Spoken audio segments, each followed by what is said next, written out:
Bueno, vamos a continuar y ahora continuamos con esta cuarta etapa que puse en esta línea de tiempo. Vemos de manera secuencial cómo fueron dominando, podríamos decir, a lo largo de la historia ciertas maneras de interpretar que dieron pie a los métodos actuales. Hace 8 días, bueno, en la clase pasada vimos métodos subjetivos como el método dogmático, el alegórico, el místico, el pietista. Vimos también los métodos que apelaban a la razón, métodos que juzgan a la palabra de Dios, este, y es lo que estamos viendo ahora, pero un poquito más detallado, porque esta historia de qué fue lo que prevaleció, o sea, lo que prevaleció a lo largo de cierto periodo de tiempo, lo podemos ver a través de esta línea, ¿sí? Y vuelvo a repetir algo. La escuela de Antioquía es la que arrojó luz a la Reforma Protestante y la escuela de Alejandría fue lo que arrojó tinieblas a la interpretación que prevaleció en la Edad Media. ¿Sí? Entonces, aquí vemos, solamente son dos escuelas prácticamente, la escuela de Antioquía y la escuela de Alejandría. Ahora pasamos a este periodo que es el periodo de la Reforma Protestante a partir del siglo XVI o que prevaleció a partir del siglo XVI con la Reforma Protestante de Martín Lutero y que fue, de manera resumida, un grito de regreso hacia las fuentes, es decir, griego, bíblico, griego koiné, consultar la palabra de Dios en sus originales, en hebreo, en arameo, en griego, y hacerle caso a la gramática, hacerle caso al contexto histórico. Aunque claro, hubo cosas de las cuales, por ejemplo, Martín Lutero no se pudo desprender. Él no tenía en buena opinión la Carta de Santiago. No recuerdo cómo se expresaba de ella, Martín Lutero, pero era una manera muy despectiva, ¿no? Sí. Y él tenía muchos prejuicios todavía, pero él abon- eh, abonó principios fundamentales de la hermenéutica, igual Juan Calvino, ¿sí? Y abonaron o llevaron a lo que es la claridad de la palabra para todos. Y Juan Calvino fue el que promovió la revolución de los laicos, por decirlo de alguna manera, ¿sí? Entonces, eh, la expresión de William Tyndale que aparece en los libros de historia cuando se estaba enfrentando a un fanático papista, que decía que era una bendición que el Papa existiera o que el papado existiera, le contesta William Tyndale, prácticamente pues el Papa no sabe de Biblia. Dice, me voy a dedicar a traducir la Biblia y haré que un muchacho que tira del arado sepa más de Biblia que el mismo obispo de Roma. Entonces, a eso se llama la claridad para todos, es decir, tanto los príncipes como los plebeyos, por decirlo de alguna manera, tenían la facultad para entender la escritura, porque si pedían la dirección del Espíritu Santo, podían llegar a una buena comprensión de la escritura. Ahora entonces, veamos cuáles fueron las veamos cuáles fueron las contribuciones de la Reforma Protestante. El grito de batalla de la Reforma Protestante fue ad fontes, es decir, regresemos a las fuentes.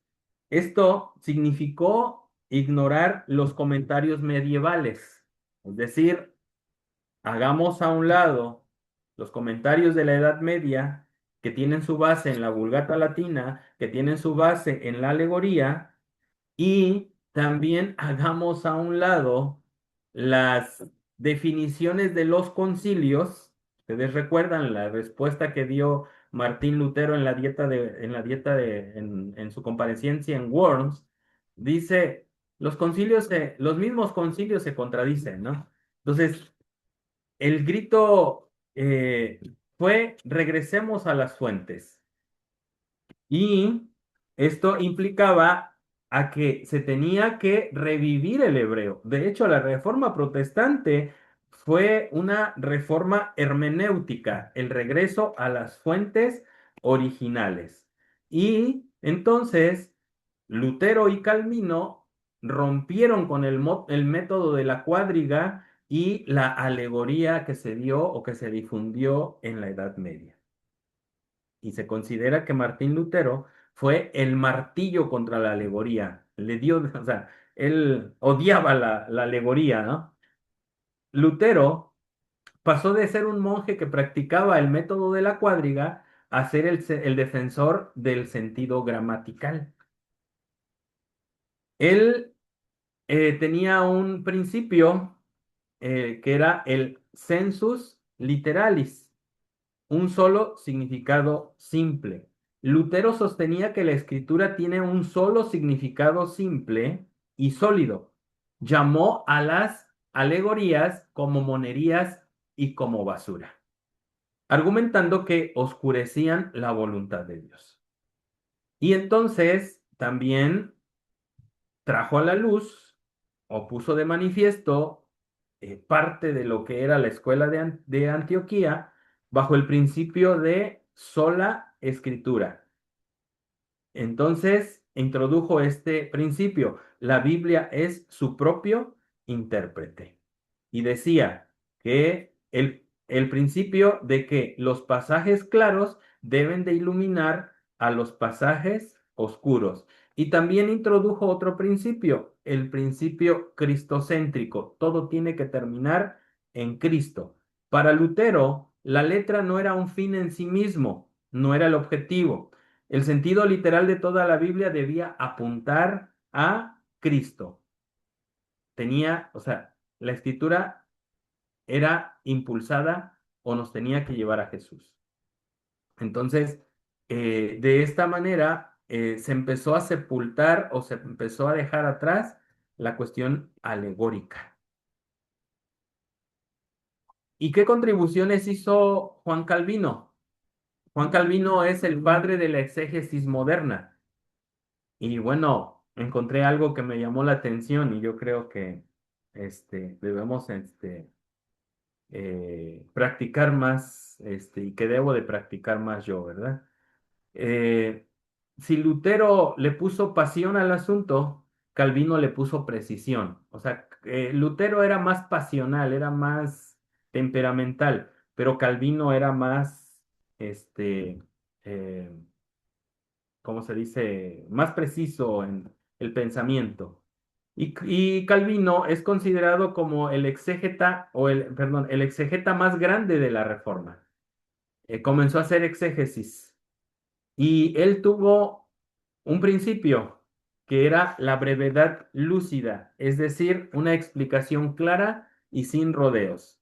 Incluso él decía, aún para los sermones, sermones cortitos sin andar dándole tantas vueltas. O sea, enfoquémonos a explicar la Biblia de una manera clara, rápida, sin rodeos. No hagamos digresiones, no hagamos explicaciones tan amplias para poder dar a entender el texto. Enfoquémonos a su gramática, enfoquémonos a su contexto. Y él también tenía el otro principio, que buscáramos entender cuál era la intención del autor. Eso es lo que propone la exégesis moderna. Lo que propone es dejar que el autor diga lo que dice. Eso es hacer exégesis. Eso era lo que proponía Juan Calvino. Esa era su regla de oro. La mayor virtud de un intérprete es dejar que el autor diga lo que dice. Esto es el fundamento de lo que hoy llamamos exégesis, extraer del texto, en oposición a la eisegesis, meter nuestras ideas al texto. Sostenía Calvino que un pasaje tiene un solo significado fundamental. el que el autor quiso expresar originalmente. Y ese es el que tenemos que descubrir. Si se dan cuenta, la cuadriga le buscaba cuatro sentidos y dice Calvino, hay uno solo. Y ese es el que tenemos que entender. Y bueno, ya después viene la aplicación y es una regla de hermenéutica. Ya que tú lo entendiste, pues puedes darle una aplicación, pero eso te mantendrá con los pies en la tierra y no buscar darle una interpretación fantasiosa. Y otro de los principios que puso Juan Calvino, que se tenía que entender un texto en su contexto. Es decir, estudiar cada versículo no como un texto aislado, sino entenderlo en el objetivo general del libro. Por lo tanto, eso se le llama un análisis contextual. No tener el texto como si fuera un pasaje aislado, sino teníamos que ver cómo se relaciona con todo el libro. Y esa es una regla que utilizamos actualmente en hermenéutica. Y yo siempre pongo la analogía del bosque.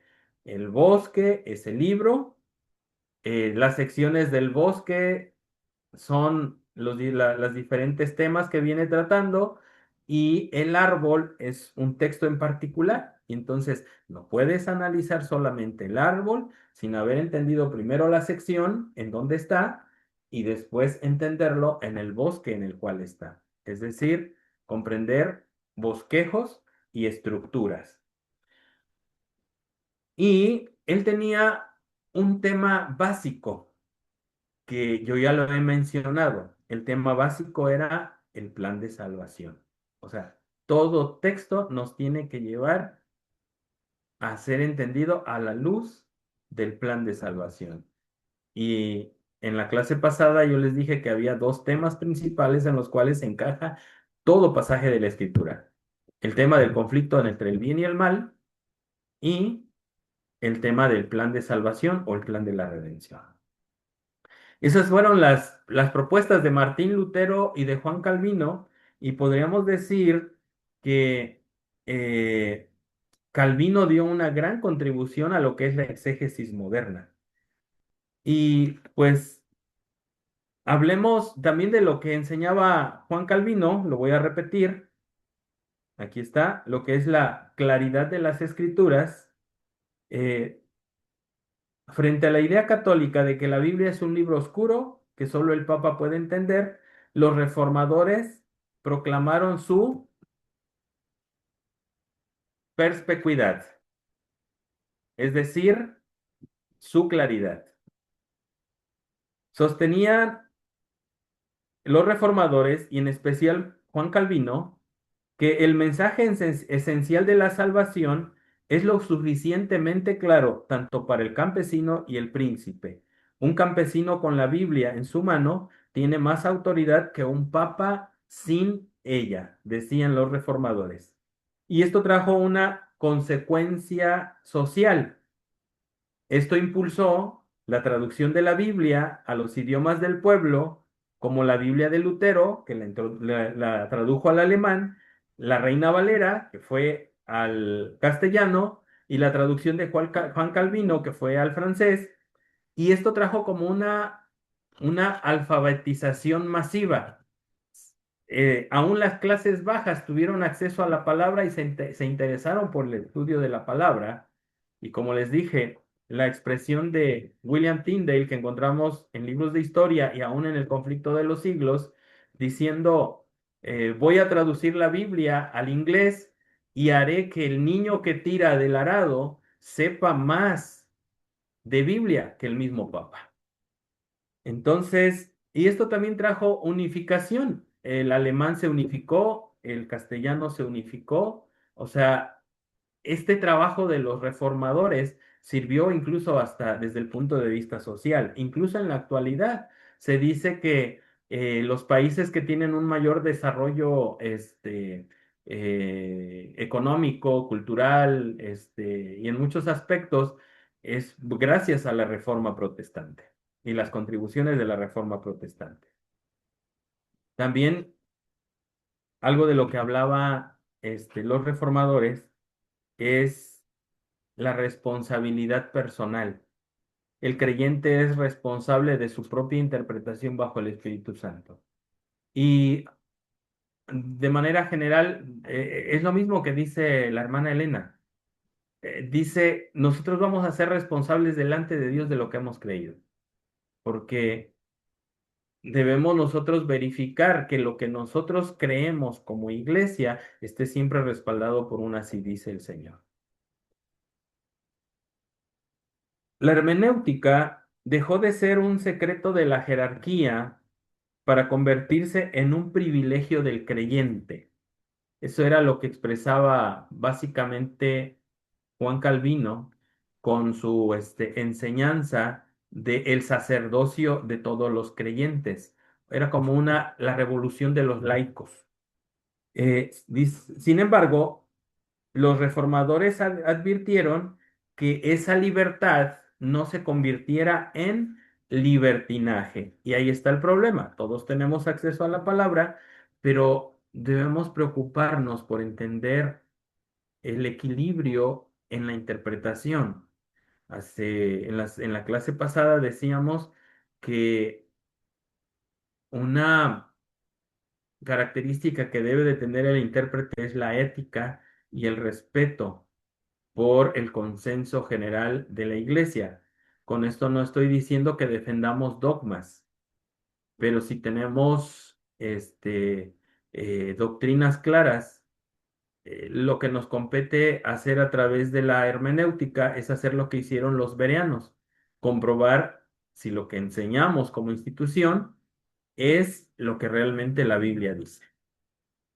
Entonces, que esta libertad que nos vino a través del trabajo de estos hombres de Dios, no lo convertamos en un libertinaje.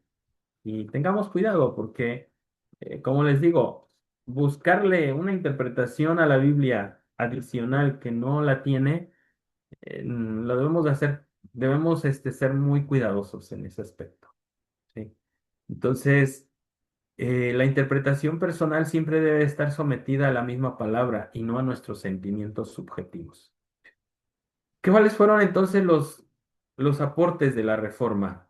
El principio básico de sola escritura, la Biblia es la norma de la norma, es decir, la Biblia se interpreta a sí mismo y la Biblia no está sujeta a concilios ni a dogmas de la Iglesia.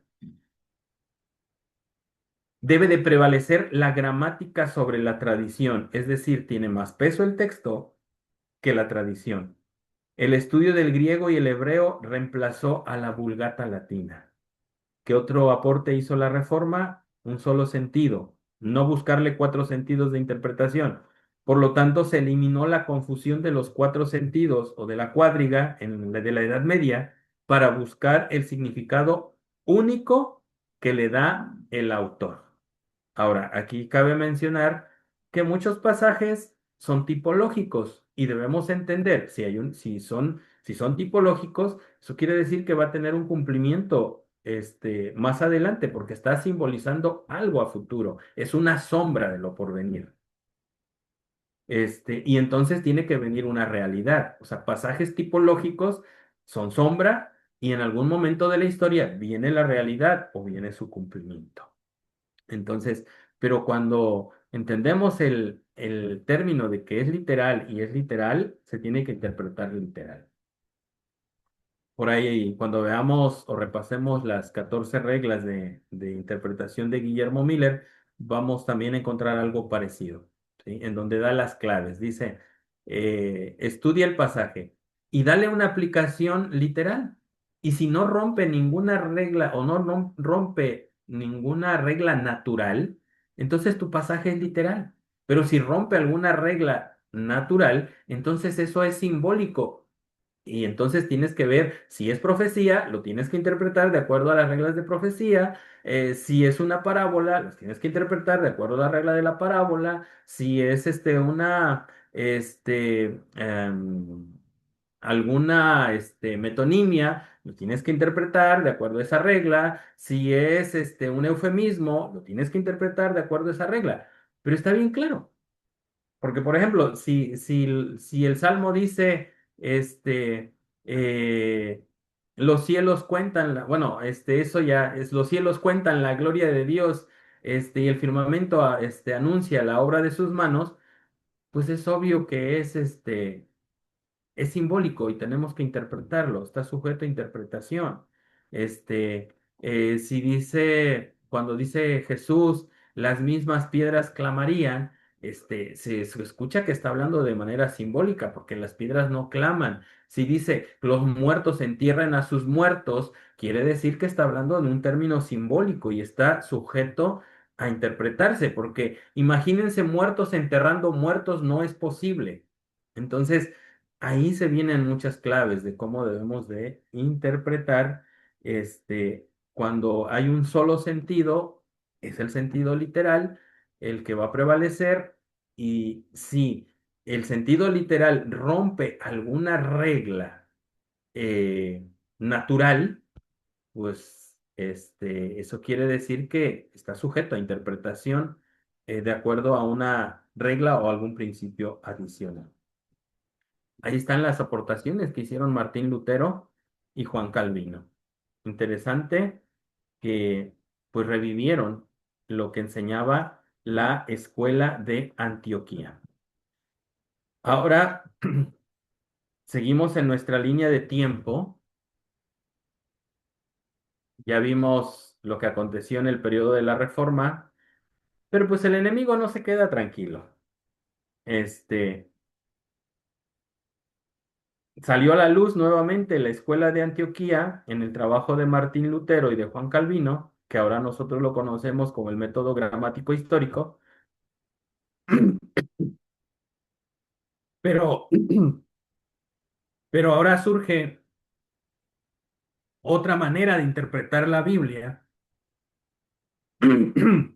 a raíz de otros métodos subjetivos u otro método subjetivo que ahora opaca a lo que es la fe para dar pie a la razón a raíz del surgimiento del siglo de las luces o lo que fue la Revolución Francesa. Y pues aquí tenemos ahora el racionalismo, y ahora es la razón la que tiene que juzgar a la Biblia, o que la Biblia se tiene que interpretar a partir de la razón. Y aquí es donde comienza otra vez un periodo de oscuridad. Este periodo de oscuridad fue muy largo, el de la Edad Media, pero ahora inicia otro periodo de oscuridad dada la interpretación racionalista o los métodos racionalistas. Y surge el método histórico crítico, en la cual sus máximas o sus presupuestos máximos es la de la negación de los milagros. Las cosas sobrenaturales no existen, según ellos. Y aquí hay una analogía histórica. Dicen, si la Biblia habla de milagros en la actualidad, pero no se dan, perdón, de la antigüedad, pero no se dan en la actualidad, eso quiere decir que tampoco existieron en la antigüedad. Si no vemos que alguien resucite en estas fechas o en nuestro tiempo, eso quiere decir que tampoco hubo quien resucitaba en el pasado. O sea, este, ahora todo se va a hacer en base a la razón, ya no hay milagros. Y en relación a la profecía, también se atenta contra la profecía. Dice, no hay manera de interpretar no hay manera de predecir el futuro. Eso quiere decir que la profecía no era profecía, sino que los textos proféticos se escribieron ya cuando todo hubo acontecido. Y por eso viene la guerra en contra de los milagros que aparecen en la Biblia, y viene la guerra en contra de la profecía, y dicen, bueno, Daniel, el libro de Daniel no es profético, simplemente es un libro narrativo posterior al tiempo en que pasaron los eventos que ahí se describen. Entonces, vemos ahora el peligro al cual nos enfrentamos. La alegoría fue una peste que aún prevalece. Y ahora la cuestión del racionalismo es otra peste que ahora prevalece también.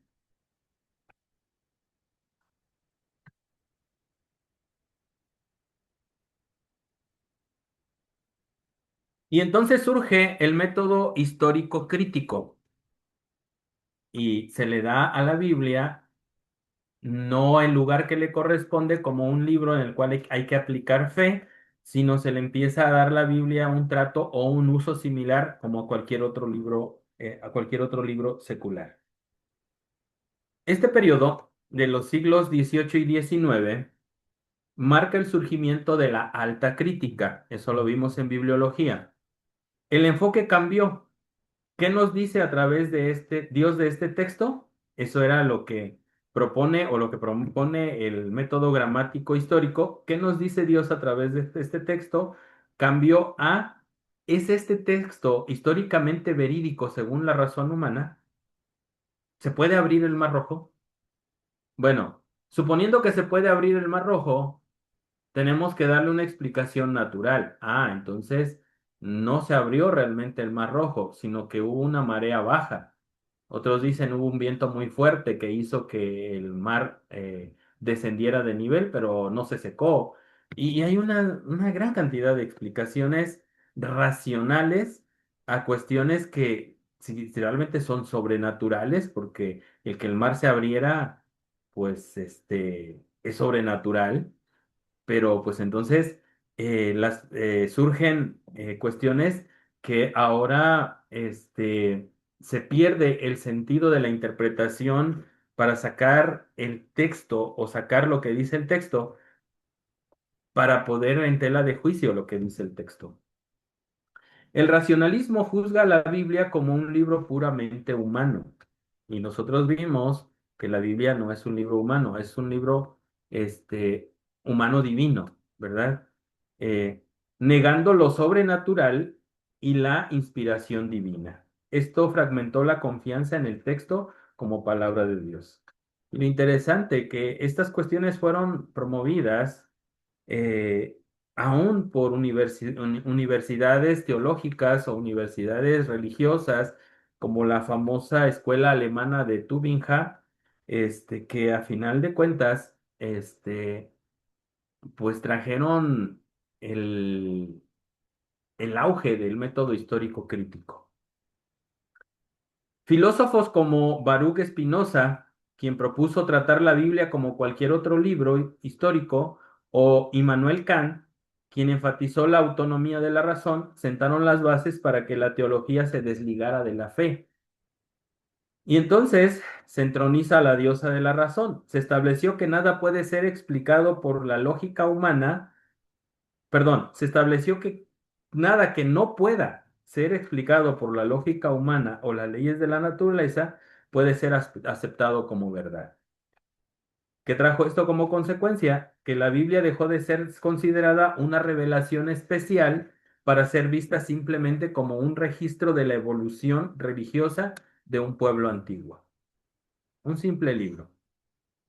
¿Y qué es lo que hace o qué presuposiciones hace este método histórico crítico? No hay milagros, ¿sí? Se niega la posibilidad de los milagros de entrada. Si la Biblia dice que el Mar Rojo se abrió, el crítico busca una explicación climática o lo define como un mito poético. ¿Qué más? Ya lo dije hace rato en la introducción de esta parte, la negación de la profecía, argumentando que los libros proféticos fueron escritos después de haber acontecido los hechos. Y la negación dice la analogía de la historia. La analogía de la historia es otra cuestión o otra presuposición del método histórico crítico. No lo puse en la diapositiva, pero la analogía de la historia. Se asume que el pasado debe de ser igual al presente. Como hoy no vemos resurrecciones, se concluye que tampoco ocurrieron en el pasado, de acuerdo al método histórico crítico. Uno de los exponentes de este método fue Julius Wellhausen, y él desarrolló una hipótesis que en hermenéutica se le llama la hipótesis, a ver, déjenme recordar, la hipótesis JEDP. Es decir, hablando del Pentateuco, eh, la J de Jehovista, o de Javista, la E de Eloísta, la D de Deuteronomista y la S o la P de sacerdotal, porque la P viene en inglés de priest, que significa sacerdote. Entonces, este personaje, Julius Wellhausen, eh, desarrolló una teoría para adoptada por el método gramático del método cohistórico crítico en relación al Pentateuco y llegó a la definición que el Pentateuco no es de Moisés.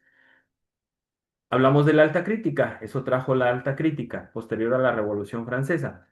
Y él argumenta que el Pentateuco fue el producto de varios autores, el javista o jehovista, el eloísta, el deuteronomista y el sacerdotal, y que fueron autores que fueron desde el año 950 hasta el año eh, 450 aproximadamente, cuando surge Esdras, y se dice que el Pentateuco fue formado, de acuerdo desde el punto de vista histórico crítico, desde el año 950 hasta el año 450 aproximadamente. Eso le quita entonces a Moisés la autoría del Pentateuco.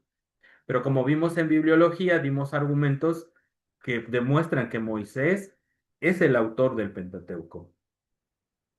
Entonces, tenemos aquí esta teoría y esto trajo como consecuencia que se fragmentó la unidad de la Biblia. Si Moisés no escribió el Pentateuco o no escribió la ley, entonces Jesús estaría equivocado. O sea, si se fijan, o sea, mover una estaca o mover un alfiler, como dice el testimonio, y no estamos hablando de un alfiler para coser, sino estamos hablando de las estacas que sostienen una casa de campaña. Ustedes quitan una estaca y la casa de campaña está en peligro, se puede derrumbar. Lo mismo aquí, ustedes quitan una estaca y entonces todo lo demás está en peligro. Si Moisés no escribió el Pentateuco, entonces las afirmaciones de Jesús tampoco son valederas porque, porque Jesús cita a Moisés. Entonces, aquí está el peligro de esta interpretación histórica crítica. Y entonces, los que se acercan al texto bíblico bajo esta metodología ya llevan ciertos prejuicios. No hay milagros, la profecía no es profecía y no hay una unidad literaria o no hay una unidad en el relato bíblico desde el Génesis hasta el Apocalipsis. Y eso es peligroso. Entonces se pierde la confianza en la inspiración divina. Y por lo tanto, ahora la Biblia se convierte en un libro muerto y lo único que hace el hermeneuta cuando se acerca desde el punto de vista histórico crítico, pues es como hacerle una autopsia a un cadáver. O sea, nosotros creemos que la Biblia es la palabra viva, la palabra es viva y eficaz. Entonces, a través del método histórico crítico, se acercan los que la utilizan como si la Biblia fuera una letra muerta, un relato histórico de un pueblo y que refleja la cultura y las ideas de un pueblo, pero que no va más allá, simplemente son relatos históricos y los ponen a nivel literario y no le dan el peso de autoridad que le corresponde a la palabra ni el peso de inspiración divina. Y bueno, si hacemos un balance o un recuadro entre la fe contra la razón, si hablamos de la autoría, la hermenéutica que apela a la fe dice que Dios inspiró a los santos hombres, pero el método histórico crítico, que es el que apela a la razón, dice que el libro o la Biblia fue un producto de autores puramente humanos. Si hablamos de milagros, La hermenéutica que apela a la fe habla de hechos, perdón, habla, sí, de hechos históricos reales. Es decir, si hay resurrecciones, si hubo multiplicación de los peces y de los panes, si hubo que Jesús caminó sobre el agua, si hubo curaciones milagrosas que relata la Biblia. Pero el método histórico crítico dice que son solamente mitos o metáforas.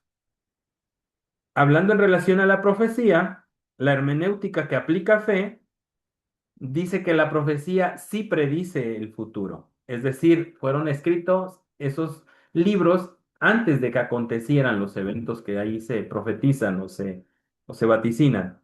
Mientras que el método histórico crítico que apela a la razón dice, fuera la profecía, son libros o los libros proféticos son libros que fueron escritos después de lo que ocurrió, después de que ocurrió los relatos que, que describe. Y si hablamos de la autoridad, el hermeneuta que se acerca a la Biblia o al texto bíblico con fe, comprende que es la Biblia la que está sobre la razón y que juzga al hombre, mientras que el método histórico crítico que apela a la razón es en este método que el hombre juzga a la Biblia. Por lo tanto, es vital comprender que este método es el que predomina en muchas universidades y seminarios liberales de hoy.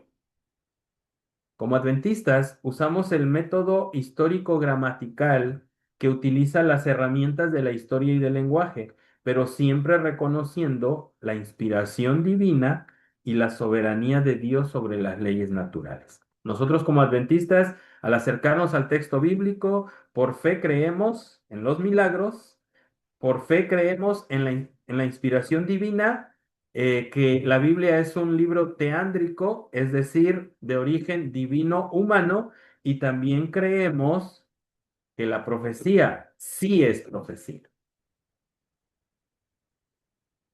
Pero vemos que el enemigo no se queda quieto y siempre trata de traer oscuridad cuando comienza a resurgir la luz. Comenzó a resurgir la luz en este periodo. Y a pesar de que aquí se le llama el periodo de las luces, hablando desde el punto de vista espiritual, el mundo se empezó a enfilar a a una oscuridad que está llegando a dimensiones, este, absolutas, una oscuridad completa. Y debemos entender entonces el llamado, ¿verdad?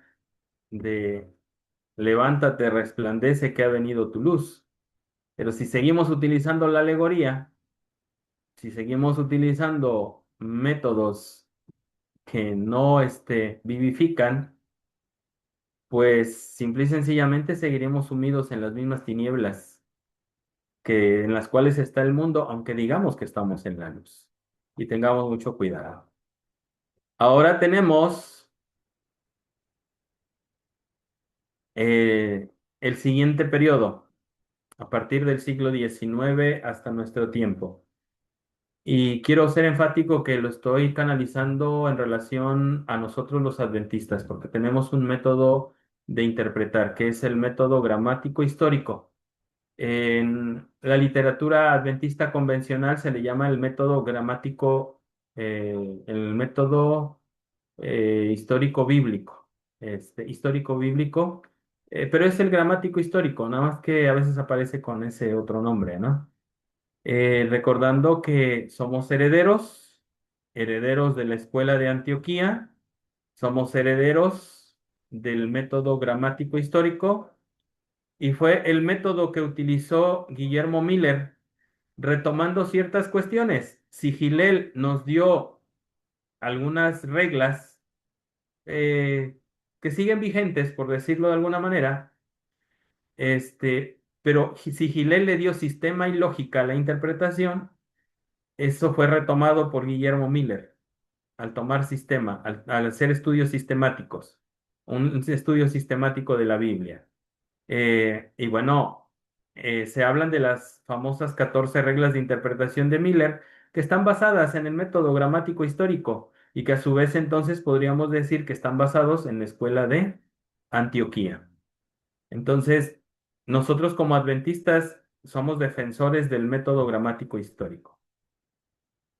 Y hablando desde el punto de vista de la profecía, interpretamos desde el punto de vista historicista y tenemos a la profecía como una línea de tiempo continuo.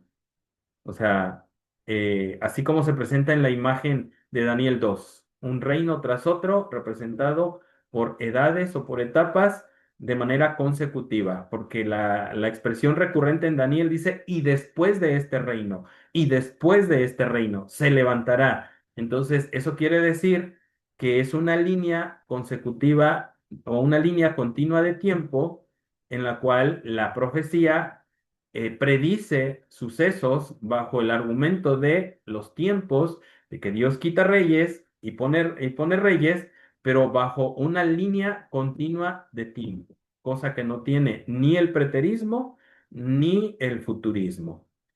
Y nosotros tomamos la perspectiva de Elena de White, que para interpretar la Biblia,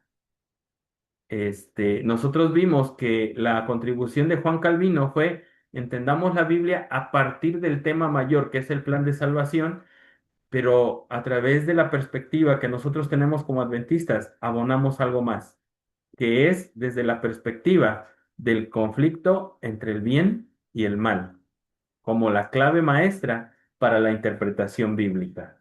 Y yo soy muy recurrente en en ese aspecto, esos dos grandes temas: el conflicto entre el bien y el mal, y el plan de salvación como los dos grandes temas centrales de la palabra de Dios. Y es obvio, ahí va implícito Jesús como el centro de la escritura.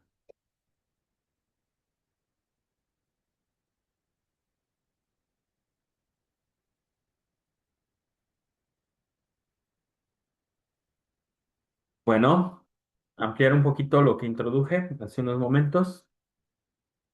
La hermenéutica adventista es en esencia la culminación de la Reforma protestante. Heredó el principio de sola escritura de Lutero y la brevedad lúcida de Calvino, pero los llevó un paso más allá al aplicarlo sistemáticamente a la profecía apocalíptica. O sea, Guillermo Miller utilizó o tuvo su base en el método gramático histórico para poder interpretar también las profecías. Nuestra iglesia nació en el contexto del gran despertar religioso en Estados Unidos, utilizando un método robusto y fiel. Cabe mencionar que a la par se estaba desarrollando en Inglaterra el darwinismo, que no era otra cosa más que el futurismo, que ahora está en contraposición. Ustedes recuerdan, en el tiempo de la iglesia primitiva era la escuela de Alejandría contra la escuela de Antioquía. Ahora tenemos el historicismo contra el futurismo, y pareciera que el futurismo está ganando la batalla porque solamente nosotros como adventistas seguimos sosteniendo el historicismo para la interpretación profética. Y pues estamos viendo lo que está ocurriendo en Medio Oriente, en Israel. No es otra cosa más que una corriente para hacer o lograr que las profecías futuristas también se cumplan, ¿no? El engaño maestro del enemigo. Entonces, Guillermo Miller, tras su conversión del deísmo al cristianismo, decidió estudiar la Biblia sin más ayuda que la concordancia de Cruden. Y bueno, si ustedes estudian la historia de Guillermo Miller en el conflicto de los siglos, van a encontrar muchos principios de hermenéutica en el texto del conflicto de los siglos. Dice, en primer lugar, que se deshizo de todo preconcepto. O sea, hizo a un lado lo que él era deísta y lo hizo a un lado. Se acercó al texto bíblico haciendo a un lado todo prejuicio y comparando texto con texto. O sea, es un principio básico que heredamos de la Reforma Protestante, que la Biblia se interpreta a sí mismo y que textos claros dan luz para textos oscuros.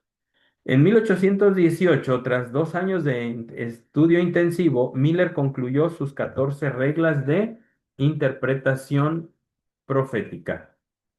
Y bueno, aquí tenemos algunas reglas básicas de él. Son 14, pero nada más voy a mencionar algunas.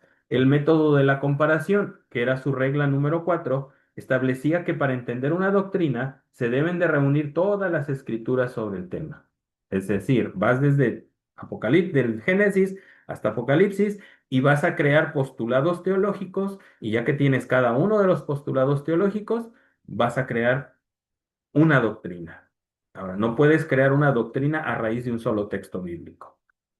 Tienes que tener por lo menos, como dice la escritura, en boca de 2 o 3 testigos consta toda palabra. Eh, Esto es lo que hoy llamamos la analogía de la escritura, o sea, eso es lo que aplicó Guillermo Miller en su regla número 4. Su aporte principal fue el estudio sistemático, comparar palabra con palabra y verso con verso hasta que la armonía del sistema brillara, algo similar que hacía Hillel también. La armonía como prueba de verdad. Miller sostenía que si una interpretación dejaba cabos sueltos o versículos que se contradecían, la interpretación era errónea. La verdad debe formar un sistema perfecto. Es decir, eh, si tú ya llegaste a una conclusión, pero todavía hay cabos sueltos, has llegado a una mala interpretación. No puede haber cabos sueltos. Tienes que hacer una reformulación y tratar de solventar esos cabos sueltos. De lo contrario, tu interpretación no tiene consistencia. Y a veces no superamos esa prueba. Es como cuando nos presentamos ante los sinodales, ¿no? Con una tesis para ver si es concisa o es sólida. Y a veces cuando no tenemos argumentos, hacemos una torcedera de textos para poder lograr a lo que queremos llegar. Y la verdad, a veces hasta da pena ajena cuando yo veo eso.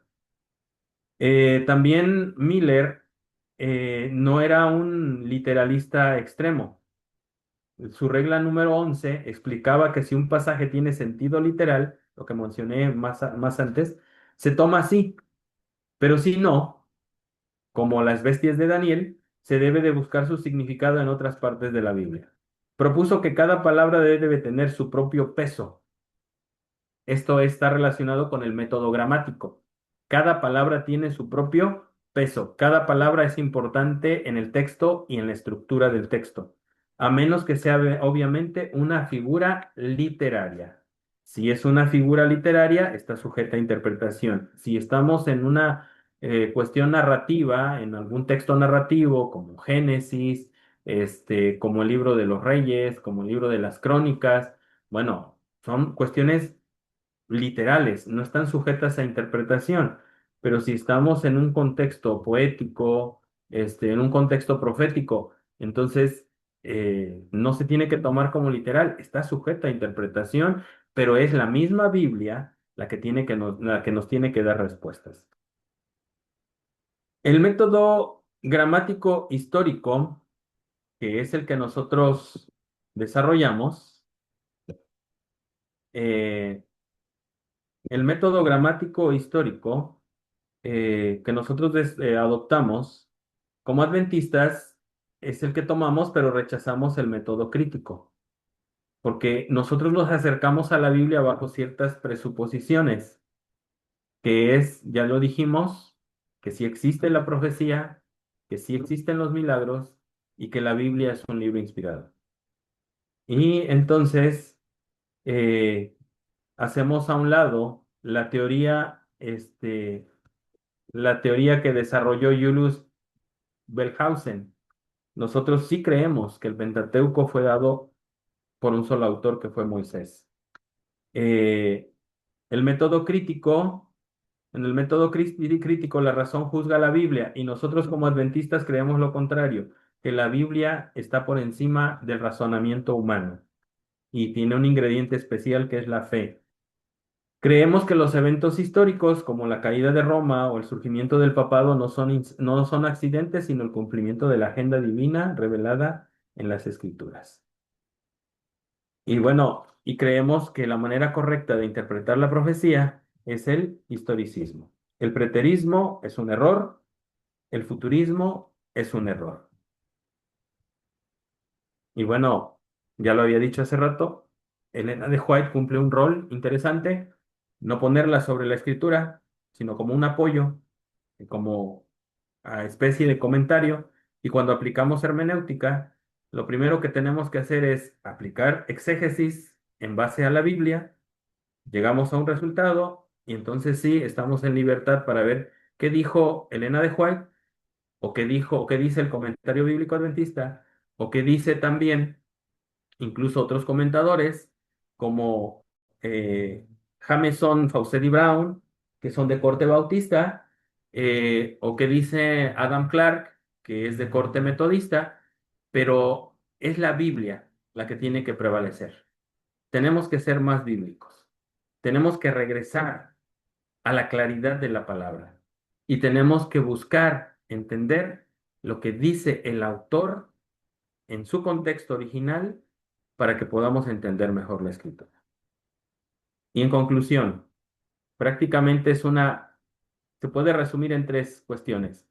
La alegoría, que los judíos eran dados también a alegorizar, la escuela de Alejandría y el método de la cuadriga, que alegorizaban, oscurecen el mensaje bíblico. Y ahora, después de la Revolución Francesa, la crítica, que mata el mensaje, es decir, todo lo sujeta a la razón. Y tenemos ahora nosotros el método correcto, el histórico gramatical, que le pone el peso adecuado al mensaje, que escucha el mensaje, no lo ignora y le saca un solo sentido, el sentido del cual el autor quiso dar a conocer desde el principio. Y si se le tiene que hacer una aplicación moral o una aplicación espiritual, lo debemos de hacer de una manera sensata, no cayendo en cuestiones fantasiosas, ni tratando de justificar nuestras propias ideas. Y bueno, nuevamente cierro con este pensamiento con el que inicié. La historia de la gramática, a ver, ¿dejaron de ver mi pantalla? ¿O ahí está? Se quitó, pero dilo así si Ok, quieres. es que tengo mucho ruido aquí afuera, está pasando un vendedor. Pero bueno, es en lo último. La historia de la hermenéutica, perdón, es la historia de la lucha por dejar que Dios hable. Regresemos a eso, que no sean nuestras propias ideas. Mientras la alegoría y el criticismo intentan imponer la voz humana, el método histórico bíblico busca humildemente la voz del autor original. Busquemos eso, que, que realmente sea la Biblia la que hable, que no sea la voz humana, que no sea la razón humana, sino sea Dios a través de los santos hombres que hablaron en su tiempo, en un contexto y en un sentido. Que Dios les bendiga.